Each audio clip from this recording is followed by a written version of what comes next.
Pourquoi vous ne devez pas être guidé par l'argent? L'argent est un outil, un moyen, mais il n'a pas de valeur. Courir après l'argent ne signifie rien. En réalité, vos choix sont guidés par le prix que vous êtes prêt à payer pour quelque chose. Bonjour à tous, je suis Chris Tuttle, votre hôte. Je suis coach en développement financier et j'aide la génération Y à réaliser ses projets grâce à une compréhension objective de l'argent. Un grand nombre de vos choix sont faits par rapport à la contrepartie financière que vous pourrez obtenir. Peut-être que vous avez déjà été dans cette situation où vous aviez à choisir entre différents cursus d'études. Certains vous proposaient une belle rémunération, c'est-à-dire une profession avec un bon salaire, mais des contraintes de travail assez denses. D'autres cursus vous proposaient des conditions de travail beaucoup plus agréables, beaucoup plus flexibles, mais pas la même garantie d'avoir cette même rémunération. Quel choix avez-vous fait? Je vous invite à réfléchir un petit peu à cette question. Comment a été votre raisonnement? Cette situation, elle n'est pas anodine. Elle a même fait l'objet d'une étude par une université américaine.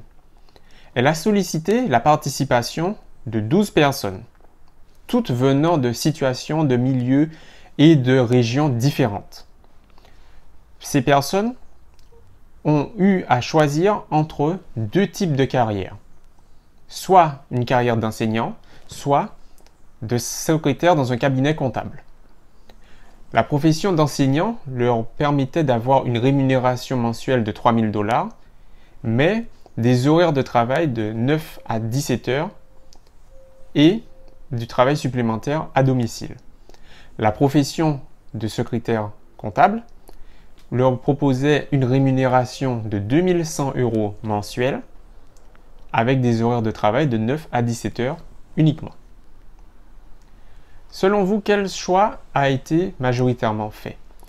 Eh bien, il faut savoir que des 12 personnes interrogées, 7 d'entre elles ont opté pour la profession de secrétaire comptable. Pourquoi? Tout simplement parce qu'elles ont estimé que la profession d'enseignant leur demandait beaucoup trop en termes d'engagement temporel, en termes de temps de travail. Même si elle rapportait plus d'argent, même si c'était 900 $ mensuels en plus, elle leur demandait beaucoup trop de temps de travail. Les horaires n'étaient pas convenables. Donc, finalement, ce qu'on comprend, c'est que ces personnes ont été intéressées non pas par l'argent, mais plutôt par autre chose. Cette autre chose, c'est le temps libre qu'elles ont pu obtenir grâce à la profession de secrétaire comptable. Ce test nous permet de tirer deux enseignements. Le premier d'entre eux, c'est que tout n'est pas qu'une question d'argent. L'argent n'est donc pas le seul facteur à prendre en compte. Mais ça, je sais que vous le savez déjà. Ce qu'il faut bien comprendre et ce qu'il y a de différent avec cette étude, c'est que finalement, même si la profession d'enseignant permettait d'obtenir 900 $ en plus tous les mois, soit plus de 9 000 $ au bout d'une année, les participants, pour la grande majorité, ont préféré dire non à ces 900 $ pour plutôt avoir plus de temps libre pour eux. Mais ce n'est pas tant le temps libre en lui-même qui les a intéressés, c'est plutôt qu'est-ce qu'ils pourraient faire de tout ce temps libre. Comment ils pourraient consacrer ce temps libre pour eux, pour leur famille, pour des causes ou associations qui comptent pour eux.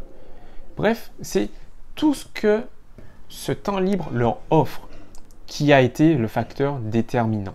Donc finalement, cela veut dire que ce temps libre, d'un point de vue général, vaut plus que 900 € par mois.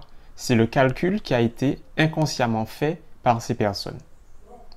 Et c'est quelque chose que nous faisons tous. Je vous donne un autre exemple que vous avez rencontré également, tout comme moi, tout comme tout le monde sur Terre. Prenons un exemple tout bête. Lorsque vous décidez de jeter une brique de jus en carton dans la poubelle à recyclage qui se trouve à 500 mètres de chez vous, vous le faites parce que vous savez que c'est quelque chose d'important. Ça serait évidemment plus simple, plus rapide, de la jeter dans la poubelle ordinaire qui se trouve dans votre cuisine et ensuite la jeter avec l'ensemble des poubelles habituelles juste en bas de chez vous. Mais vous ne le faites pas parce que vous estimez que le recyclage a une valeur importante. La valeur du recyclage, la valeur du tri sélectif, la valeur de l'écologie de point de vue général est suffisamment importante pour nécessiter des efforts supplémentaires de votre part. Mais ici, on n'a pas parlé d'argent. À aucun moment, il n'a été question de payer plus ou gagner plus. C'est tout simplement quel prix vous accordez au recyclage par rapport à votre temps libre. Tout simplement. Le second enseignement que je retiens de ce test, c'est que l'argent permet de payer le prix. Qu'est-ce que ça veut dire? L'argent est donc l'outil qui permet de payer le prix fixé. Mais ce prix, ce n'est pas quelque chose d'unique, ce n'est pas juste ce qui est fixé par le vendeur d'une chose. Le vendeur a son prix, c'est vrai, mais vous aussi, vous avez également votre prix en tant qu'acheteur. On prend un exemple tout bête. Vous allez au restaurant, vous décidez de commander une entrecôte. Vous voyez sur le menu, entrecôte à 20 €. Le restaurant a fixé le prix de son entrecôte à 20 €. Lorsque vous décidez de consommer cette entrecôte, vous avez donc fixé le prix d'une entrecôte à 20 €. Cela ne vous a pas dérangé, cela ne vous a pas offusqué, cela vous convenait. Le prix de 20 € du restaurant est votre prix également en tant que client. Maintenant, dans ce même restaurant, vous voyez sur la carte un hamburger à 45 €. Les 45 € sont le prix donné par le restaurant. Il estime que son hamburger, pour X, Y, Z raison, vaut 45 €. C'est son prix. Votre réaction est la suivante. 45 €, c'est cher pour un hamburger. Ah ouais, vraiment? Non, je peux pas. Je peux pas mettre 45 € sur un hamburger, ça ne vaut pas le coup. Qu'est-ce qui se passe? Vous n'êtes pas d'accord sur ce prix. Votre prix pour un hamburger n'est pas 45 €. Vous estimez qu'un hamburger ne peut pas valoir tout cela. Donc vous ne le prenez pas. Quelqu'un d'autre, juste assis à côté de vous, commande un hamburger à 45 €. Son prix pour un hamburger, c'est donc 45 €. La valeur qu'il a donnée, le prix qu'il a donné à l'hamburger est 45 €. Vous avez donné pour un hamburger une valeur inférieure, ou vous auriez pu donner une valeur supérieure. L'argent dans tout cela n'est rien d'autre que ce qui permet de payer le prix que vous avez décidé de fixer, tout simplement. Comprendre que dans la vie, tout n'est pas qu'une question d'argent est une étape indispensable dans le cheminement vers l'épanouissement financier. En fait, savoir tout cela, ça vous permet d'avoir des cartes supplémentaires en main pour être beaucoup plus à même de faire des choix objectifs. Savoir qu'est-ce qui vous dirige, qu'est-ce que vous devriez faire ou ne pas faire. Lorsque vous voyez un prix pour une prestation, si vous estimez que c'est beaucoup trop cher par rapport à la valeur que vous accordez à cette chose, vous n'êtes plus obligé de payer ce prix. Vous n'êtes plus obligé de débourser pour obtenir cette chose. Si ce n'est pas conforme à la valeur que vous donnez, alors vous pouvez négocier ou trouver une autre alternative tout simplement. En réalité, grâce à cette compréhension, grâce à ce déclic, vous êtes beaucoup plus à l'aise pour ne plus avoir la contrainte de subir les dépenses, de subir le poids de l'argent. L'argent, c'est un outil, je vous le répète, ce n'est rien d'autre. Il n'a pas de pouvoir sur vous. La valeur que vous donnez à une chose, le prix que vous donnez à une chose, c'est ce qui compte réellement. Ce n'est pas l'argent.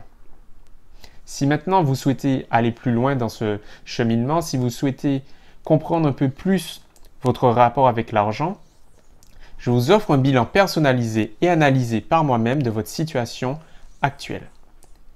Si vous êtes intéressé, il vous suffit de cliquer sur le lien qui se trouve juste en dessous de la description et de répondre au petit questionnaire qui s'y trouve. Si vous avez appris au moins une chose nouvelle grâce à cette vidéo ou si vous avez été touché par une chose qui a été dite dans cette vidéo, je vous invite à la liker et à surtout la partager auprès de vous. Je suis sûr qu'elle pourra intéresser quelqu'un dans votre entourage. Si ce n'est pas encore fait les amis, abonnez-vous à la chaîne, abonnez-vous en cliquant sur le bouton s'abonner et en cliquant sur la cloche des notifications. Comme ça, dès qu'une nouvelle vidéo sera publiée, vous serez alerté et vous ne louperez plus rien. En attendant la prochaine vidéo les amis, je vous dis à très vite, prenez soin de vous. N'hésitez pas à poser des questions dans les commentaires si vous en avez ou à partager votre expérience si vous souhaitez le faire. Ça permettra d'enrichir la communauté.